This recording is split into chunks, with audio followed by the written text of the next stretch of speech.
అసలు అలిమోనీని ఎలా డిసైడ్ చేస్తారండి? అసలు చట్టంలో అలిమోని గురించి ఎక్కడ ఉందండి? ఇప్పుడు అలిమోని అనేది ఈ మధ్య కాలంలో వచ్చిందండి. చట్టంలో పర్మనెంట్ అలిమోని హిందూ మ్యారేజ్ యాక్ట్‌లో తర్వాత మన మన 125 సిఆర్‌పిసి అదే దాంట్లో ఉంది గానీ, ఇంత డిసైడ్ చేయాలని అలిమోనికి సంబంధించి ఎక్కడ చట్టంలో లేదండి. కాకపోతే కోర్టు డిసైడ్ చేస్తూ ఉంటది. వాళ్ళ ఆర్థిక స్థితిని బట్టి, వాళ్ళ ఆర్థిక అసమానతలు బట్టి, వాళ్ళ ఆర్థిక పరిస్థితిని బట్టి, వాళ్ళు ఉండే మెయింటెనెన్స్ బట్టి, లగ్జరీస్ కాదు ఒక మనిషి సాదా మనిషి జీవించాలంటే ఎంత డబ్బులు అవసరం అవుతాయి, వాళ్ళ ఉన్నత స్థాయిని బట్టి చెప్తాం మెయింటెనెన్స్ అనేది అట్లా ఉంటుంది. కానీ మీరు అనుకుంటే అలీమోని లక్షల కోట్లు ఏదో సినిమాలో చూపించినట్టు ఉండదు.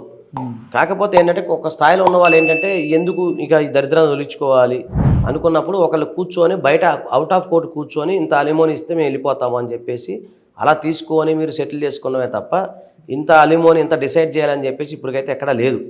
సందర్భాన్ని బట్టి వాళ్ళ ఆర్థిక స్థితిని బట్టి కొన్ని సందర్భాల్లో మేము ₹1,00,000 ఇచ్చిన అలిమోని ఉన్నాయి, కొన్ని సందర్భాల్లో ₹1,00,00,000 ఇచ్చిన అలిమోని కూడా ఉంటాయి.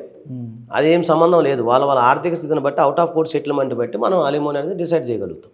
అది అలా వెళ్తుంది ముందుకు అంతే.